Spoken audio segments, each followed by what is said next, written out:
এই যে অশ্রু টপ টপ করে পড়ার বদলে মনের মধ্যে ঝরে পড়ছে না, এই অশ্রু অ্যাসিডের থেকেও শক্তিশালী কাজ করে। মনের উপরের অংশে যেখানে আশা, আকাঙ্ক্ষা, পাওয়ার ইচ্ছা, কিছু হয়ে দেখানোর ইচ্ছা ছিল, এই অশ্রু সর্বপ্রথম সেই ইচ্ছাগুলোকে পুড়িয়ে ছারখার করে দেয়। নিজে হাসা তো কি, অন্য কারো হাসি দেখাও ভুলে যায় তখন। আর না পাওয়ার ইচ্ছা থাকে, আর না হারানোর বেদনা।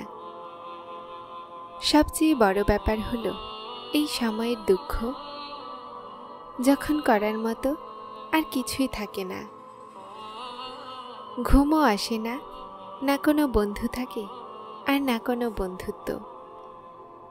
একা চাঁদনি রাতে আকাশকে শুধু দেখতে থাকা, আর মোবাইল খুলে দেখা, তারপর মোবাইল রেখে দেওয়া, ঘুমানোর ব্যর্থ চেষ্টা করতে থাকা। জীবন থেকে আমি যা শিখেছি তা হলো ছেড়ে দেওয়া। কেউ মারলে তাকে ছেড়ে দিন, কেউ কষ্ট দিলে তাকে ছেড়ে দিন, কেউ কটু কথা বললে তাকে ছেড়ে দিন। এতে যে শান্তি পাওয়া যায় তা বলার মতো নয়। আমরা সব জিনিসকে নিজের ভেবে সেটাতে অধিকার খাটাতে চাই, বাস এখান থেকে অশান্তির সৃষ্টি হয়। আমরা নিজেরাও তো আমাদের নই, তারপর কোনো জিনিস আমাদের কিভাবে হতে পারে? আমাদের দুঃখের আসল মকসুদ হলো ইখলাস এবং অন্তর থেকে আমাদের সৃষ্টিকর্তার ইবাদত করা। খুশিও কখনো কখনো চেয়ে নিতে হয়। আপনি যদি চেয়ে নিয়েও নেন, তারপরেও সেই খুশি আপনাকে আনন্দ দিতে পারবে না। আমরা আমাদের খুশি কখনো কখনো মানুষের থেকে চেয়ে নিই। মনে হয় যে আমার সব খুশি হয়তো এই ব্যক্তির মাঝেই, কিন্তু সেই ব্যক্তিও একসময় আমাদেরকে ছেড়ে যায় এবং আমাদের কাছে রয়ে যায় হাজার স্মৃতি। আমরা কাউকে কিভাবে তার ইচ্ছার বিরুদ্ধে আটকে রাখতে পারি? কিভাবে তাকে বলতে পারি যে আমার সাথে চলো, আমার আনন্দের অংশ হও? ভালোবাসাও কি কখনো কারো থেকে চেয়ে নেওয়া যায়? মনে হয় কখনো না। বিচ্ছেদকারীদেরকেও একসময় আলাদা হতেই হয়, আজ নয়তো কাল। যখন চাওয়া ব্যক্তিটাও ছেড়ে যাবে, তখন বুঝবে যে খুশি কোনো মানুষের মাঝে খুঁজতে নেই। মানুষ কখনো খুশি বা আনন্দ দিতে পারে না। মানুষের মাঝে আনন্দ খুঁজলে শুধু দুঃখই পাবে। মানুষের উপরে নির্ভরশীল হও না। নির্ভরশীলতা কেবলমাত্র তোমার রবের উপরেই রাখো। মানুষ তোমাকে কিছুই দিতে পারবে না। কিছু দেওয়ার ক্ষমতা থাকলে তা কেবলমাত্র আল্লাহ তাআলারই আছে। যদি খালি হাত হও, তাহলে সিজদায় লুটিয়ে পড়ো। তোমার সফলতার পথ তিনিই দেখাবেন। আল্লাহ তাআলা আপনাকে আপনার পছন্দের জিনিস এবং মানুষের থেকে আলাদা করে দেয়। উদ্দেশ্য আপনাকে কষ্ট দেওয়ার নয়, উদ্দেশ্য আপনাকে আপনার রবের নিকটে নিয়ে আসা। যদি কখনো মনে হয় আপনি একা, অন্তত এটা ভুলবেন না যে আপনি একা। আল্লাহ তাআলা কখনোই কাউকে একা করেন না। অন্তরের গভীর থেকে তাকে ডাকুন। আপনার মা আপনার একটা ডাকের জন্য এত ব্যাকুল হয়, তাহলে তিনি কতটা নিকটে আছেন? কখনো আশা হারাবেন না, কখনো হতাশ হবেন না।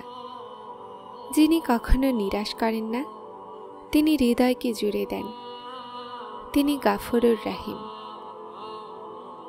আমার কাছে কেউ নেই সেই রব ছাড়া। আমি জানি না আমার সামনের পথ কেমন, আমি কখন কোথায় থাকব, কার সাথে থাকব আমি জানি না। আমি অন্ধকার পথে আলোর দিকে হাঁটছি। আমি নীরবতা পছন্দ করি, কিন্তু কখনো কখনো অনেক কথা বলতে ইচ্ছা করে। আর যখনই আমার ইচ্ছা করে যে আমি অনেক কথা বলবো, কেউ আমাকে শুনুক, আমি কথা বলবো, কিন্তু কেউ নেই আমার কাছে আমার কথা শোনার জন্য। তারপর আমি নিজের সাথে কথা বলি। মানুষ বলে যে নিজের সাথে কথা বলা মানুষ পাগল হয়। আমি পাগল নই, কিন্তু যখন কেউ থাকে না কথা বলার মতো, তখন শুধু আমি নিজের সাথে কথা বলি।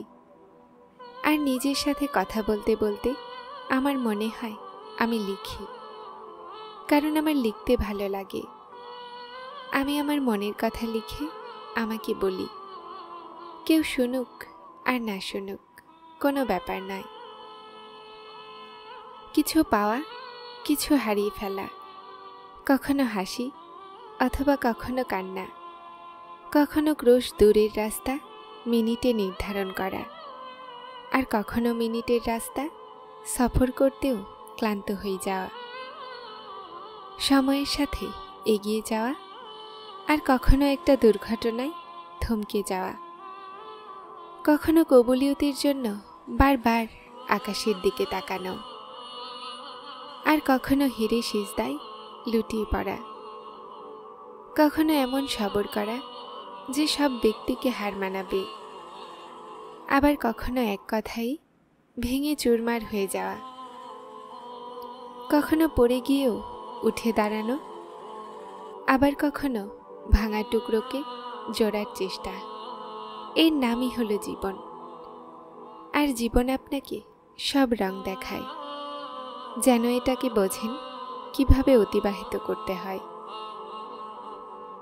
আমি হয়তো এখনো সবরের প্রথম দরজায় আছি, এজন্য এখনো আমার মুখে কোনো না কোনো অভিযোগ এসে যায়। কিন্তু আমি চাই আমি সবরের সেই দরজায় পৌঁছাই যাদের জন্য আমার রব বলেছেন, নিশ্চয়ই আল্লাহ সবরকারীদের সাথেই আছেন। আমার কারো কাছাকাছি যাওয়া পছন্দ নয়, কেননা যেই মানুষগুলো জীবনে কারো নিকটবর্তী হয়, তাদের থেকে কোনো রকমের দূরত্ব অন্তরকে ডিস্টার্ব করে দেয়। হোক সে দূরত্ব সময়ের জন্য অথবা কারো দৃষ্টিভঙ্গির পার্থক্যের জন্য, অথবা কারো ছেড়ে যাওয়ার জন্য হোক। খুব যত্ন করে পাওয়া জিনিসগুলোকে এক পলকেই ছেড়ে দিই। খুব ভালোবাসায় গড়া সম্পর্কগুলোকে এক মুহূর্তেই ভেঙে দিই। কিন্তু এই মুহূর্তের পিছনে অনেক বছরের অসম্মান, অবহেলা লুকিয়ে থাকে। মনে হয় সেটা কিছু মুহূর্ত, কিন্তু বাস্তবে সেটা এক মুহূর্ত নয়, শতবর্ষ। আমি ভুল ভাবতাম। দুর্ভাগা তো তারা যাদের দরজায় প্রতিদিন ভালোবাসা পৌঁছায়, আর সেই ভালোবাসায় তারা তাদের দরজা বন্ধ করে নেয়। দুর্ভাগা তো তারা যারা সব পেয়ে যায় কিন্তু রবকে পায় না। দুর্ভাগা তো তারা যাদের জন্য তিনি তার ভালোবাসার পথ বন্ধ করে দেয়। দুর্ভাগা তো সেই যার ওপরে তিনি এই তৌফিক দেন না যে সে তার আওয়াজের উত্তর দিতে পারবে। দুর্ভাগা তো সে যে ভাগ্য নির্ধারণকারীর সাথে লড়াই করছে আর যে ভাগ্যে হেরে গিয়েছে। এত কষ্ট, হতাশা, নিরাশা, অবহেলা আমাদেরকে সেই পথে নিয়ে যায় যেখানে আমাদের কোনো মনুষ্য সঙ্গের প্রয়োজন হয় না। মন যতই কঠিন হোক, এক না একদিন সেটা ভাঙবেই। আর মন শুধু একাই ভাঙে না, এটা সেই ব্যক্তিকেও ভেঙে দেয় যে একটু একটু জমা করে এই মনকে গড়েছিল। যারা চ্যানেলটিতে নতুন এসেছেন তারা সাবস্ক্রাইব করে হেদায়েতের সাথে থাকুন। আসসালামু আলাইকুম।